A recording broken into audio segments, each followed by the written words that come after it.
여러분, 지금부터 들려드릴 이야기는 정말 놀라운 일이에요. 북유럽의 강국 노르웨이에서 한 명의 해양 전략가가 있었습니다. 이 사람은 처음에 우리나라를 그저 아시아의 작은 나라 정도로만 생각했어요. 하지만 단 한 번의 한국 방문이 이 사람의 인생을 완전히 바꿔놓았습니다. 과연 무엇이 이 냉정하고 계산적인 유럽인을 이렇게까지 충격에 빠뜨린 걸까요? 그리고 마지막에는 어떤 놀라운 고백을 하게 될까요? 지금부터 그 생생한 이야기를 들려드릴게요. 작지만 강한 나라 대한민국. 이 채널은 엄청나게 성장할 채널이니 미리 구독과 좋아요, 알람 설정 부탁드립니다. 노르웨이 오슬로의 해양청 회의실에서 프리다 바르글라는 차가운 표정으로 회의 자료를 넘기고 있었어요. 그녀는 노르웨이 해양청 전략기획팀의 리더로 스칸디나비아 해양 네트워크 프로젝트를 총괄하고 있었습니다. 유럽 해양 강국의 자부심이 온몸에 배어있는 그녀에게 한국이라는 나라는 그저 지구 반대편의 작은 점 정도였죠. 그날 북극 항로 개발 회의에서 한국 대표단이 발표를 했어요. 우리 대한민국은 북극 항로의 관문국 역할을 할 수 있습니다라고 당당하게 말하는 한국 대표를 보며 프리다는 속으로 비웃었습니다. 관문국이라고? 웃기는 소리네. 한국은 그냥 아시아 말단에 있는 나라일 뿐이야. 진짜 중심은 우리 유럽이 정하는 거라고. 회의가 끝난 후 노르웨이 외무부 장관이 프리다를 따로 불렀어요. 프리다, 한국 대표단의 발표를 어떻게 생각하나? 장관의 질문에 프리다는 자신 있게 대답했습니다. 과장된 주장이라고 봅니다. 한국이 무슨 해양 허브라는 거죠? 지리적으로도 경제적으로도 말이 안 됩니다. 하지만 장관의 다음 말이 그녀를 당황하게 만들었어요. 그렇다면 직접 가서 확인해 보는 게 어떨까? 우리가 놓치고 있는 게 있을지도 모르거든. 프리다는 한국 출장 명령을 받고 기분이 좋지 않았습니다. 시간 낭비가 될 게 뻔한데라고 생각하면서도 완벽주의자인 그녀는 철저히 준비하기로 했어요. 그런데 예비 조사를 하면서 이상한 점을 발견하기 시작했습니다. 프리다가 한국에 대한 내부 보고서를 검토하던 중 놀라운 숫자들이 눈에 들어왔어요. 부산항의 컨테이너 처리량이 세계 상위권에 랭크되어 있었고 자동화율도 엄청났습니다. 게다가 글로벌 해운사들과의 연결도에서도 최상위권을 차지하고 있었어요. 이상하네. 왜 이런 데이터들이 우리 논문이나 보고서에서는 제대로 다뤄지지 않았지? 프리다는 의아했습니다. 수치상으로는 분명히 중요한 항만 국가인데 왜 유럽의 해양전략회의에서는 항상 뒷전이었을까요? 더 자세히 들여다보니 한국의 조선업 규모도 상당했어요. 특히 액화천 연가스선이나 컨테이너선 건조에서는 세계 최고 수준이었습니다. 이건 그냥 제조업 수준이 아니야. 해양산업의 핵심 기술력이잖아. 프리다는 자신이 알고 있던 한국의 이미지와 실제 데이터 사이의 격차에 당황했습니다. 가장 충격적인 건 한국이 이미 북극 항로 관련 기술과 전략을 체계적으로 준비하고 있다는 사실이었어요. 극지용 선박 기술, 해빙 예측 시스템, 그리고 북극 항로 물류 네트워크까지. 이들이 그냥 꿈만 꾸고 있는 게 아니었어. 이미 실물 경제와 전략적 가치를 쌓아 올리고 있었던 거야. 프리다는 서울행 항공편을 예약하면서 생각했습니다. 직접 가서 확인해 봐야겠어. 숫자는 거짓말을 하지 않으니까. 하지만 마음 한편으로는 여전히 의구심이 있었어요. 과연 실제로 가서 보면 이 데이터들이 진짜일까? 아니면 그냥 과장된 통계에 불과할까? 부산의 밤 풍경은 프리다의 예상을 완전히 뒤엎었습니다. 공항에서 부산항으로 가는 길에 그녀가 본 것은 마치 살아 움직이는 거대한 생명체 같았어요. 드론들이 하늘을 날아다니고 무인 트레일러들이 쉴 새 없이 화물을 실어 나르고 있었습니다. 이건 산업이 아니라 정말 생명체 같네요. 프리다는 호텔 창문에서 내려다보는 부산항의 야경에 넋을 잃었어요. 거대한 크레인들이 마치 기린의 목처럼 하늘로 뻗어 있고 컨테이너들이 레고 블록처럼 질서정연하게 쌓여 있었습니다. 그런데 그 모든 것들이 멈춰 있지 않고 24시간 끊임없이 움직이고 있었어요. 다음 날 부산 항만공사를 방문했을 때 젊은 직원 김태우가 그녀를 안내했습니다. 이 모든 시설들이 언제 만들어진 건가요? 프리다의 질문에 김태우는 차분하게 대답했어요. 저희에게는 선택이 아니라 필수였습니다. 작은 땅, 적은 자원으로 살아남으려면 바다가 유일한 길이었거든요. 프리다는 김태우의 말에서 뭔가 다른 느낌을 받았어요. 노르웨이는 북해의 석유 덕분에 자연스럽게 해양 강국이 됐지만 한국은 생존을 위해 바다로 나갈 수밖에 없었다는 거죠. 그래서 이렇게 절실하게 기술을 발전시킨 거구나. 김태우는 프리다에게 자동화 터미널을 보여줬어요. 사람이 거의 보이지 않는 곳에서 컨테이너들이 마치 춤을 추듯 정확하게 움직이고 있었습니다. 이건 그냥 자동화가 아니에요. 효율을 넘어서 예술 수준이네요. 프리다는 감탄했지만 동시에 약간의 두려움도 느꼈어요. 한국이 생각보다 훨씬 앞서 있다는 걸 깨달았거든요. 프리다가 정말 충격을 받은 건 K조선사를 방문했을 때였어요. 거기서 그녀는 한국이 단순히 배를 만드는 게 아니라 북극형 선박 개발에 특화된 기술력을 갖고 있다는 걸 알게 됐습니다. 더 놀라운 건 극지 항로 보험 시뮬레이션 플랫폼까지 자체 개발하고 있다는 사실이었어요. 이들은 배를 만들면서 동시에 그 배가 다닐 항로의 리스크까지 계산하고 있어. 프리다는 K조선사 연구소 소장의 설명을 들으며 놀라움을 감추지 못했습니다. 북극의 해빙 데이터, 기상 조건, 항로별 연료 효율성까지 모든 걸 종합해서 최적의 선박을 설계한다는 거였어요. 서울 디지털 물류센터에서는 더 큰 충격이 기다리고 있었습니다. 인공지능이 실시간으로 전 세계 물류 경로를 최적화하고 있었거든요. 부산에서 출발한 화물이 언제 어느 항구에 도착할지, 어떤 경로가 가장 효율적일지를 모두 실시간으로 계산하고 있습니다. 담당자의 설명에 프리다는 할 말을 잃었어요. 가장 충격적인 건 한국이 이미 UN 극지 개발 기준 제안을 준비하고 있다는 사실이었습니다. 노르웨이가 아직 내부 검토 단계에 있을 때 한국은 이미 구체적인 국제 기준안을 만들어 놓고 있었던 거예요. 우리가 회의하고 토론하는 동안 한국은 이미 실행에 들어간 국가였어. 프리다는 그날 밤 호텔에서 노르웨이 본부에 긴급 보고서를 보냈습니다. 한국은 우리가 생각했던 것과 완전히 다른 나라입니다. 이들은 꿈을 꾸는 게 아니라 현실을 만들고 있어요. 하지만 이건 시작에 불과했어요. 진짜 놀라운 건 아직 더 남아 있었거든요. 프리다는 한국해양수산개발원을 방문해서 놀라운 자료를 보게 됐어요.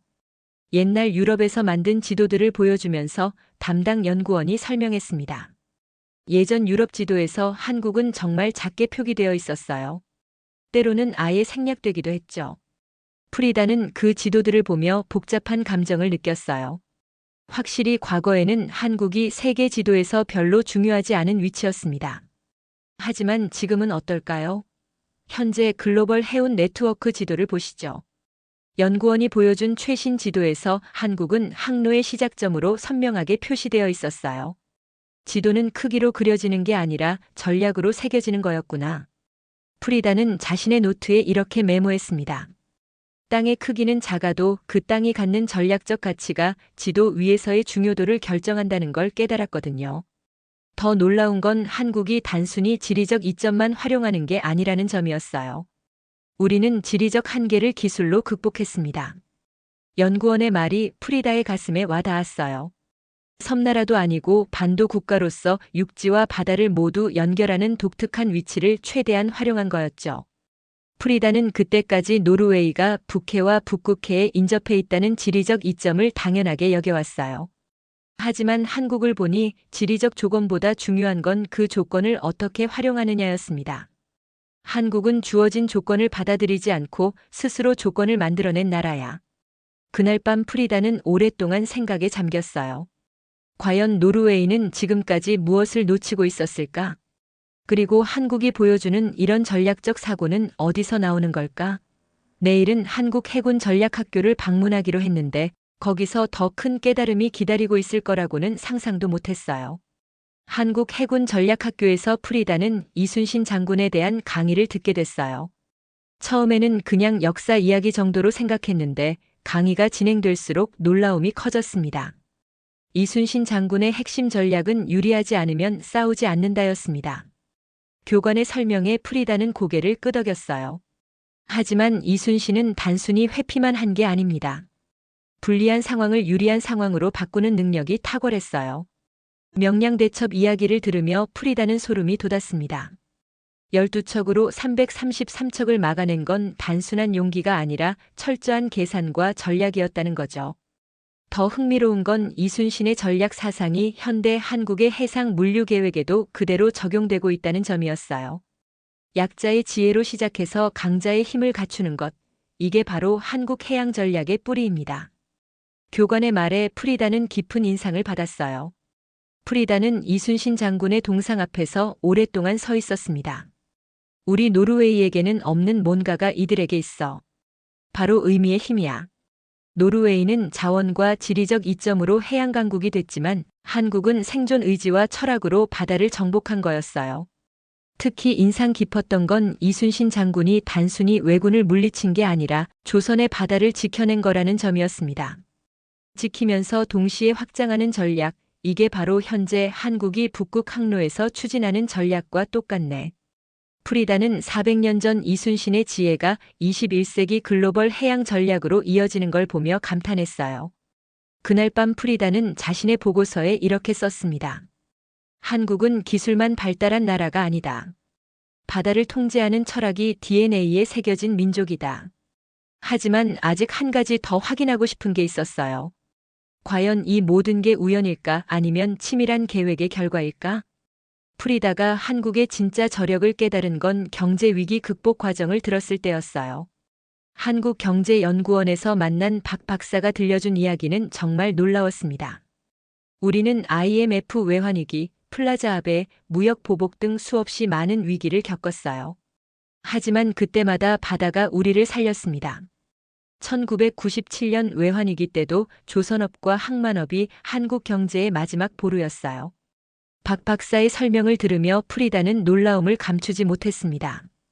위기가 올 때마다 한국은 바다로 나가서 살 길을 찾았다는 거죠. 그래서 지금의 해양 강국이 된 거구나. 가장 인상 깊었던 건 70년에 걸친 장기 설계였어요.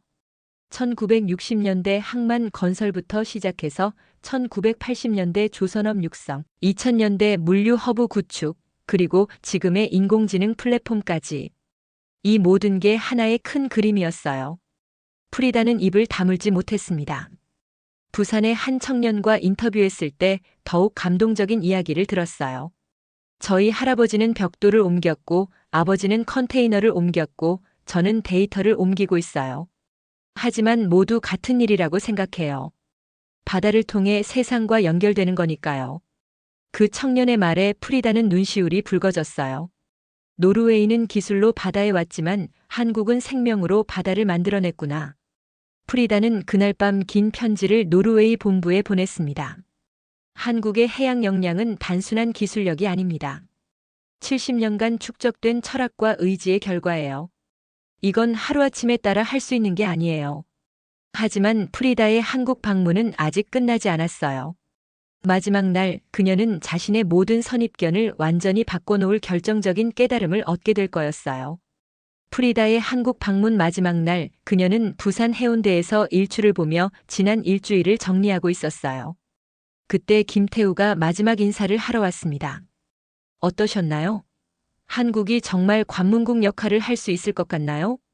김태우의 질문에 프리다는 잠시 침묵했어요. 아니에요. 한국은 관문국이 아니라 중심국이에요.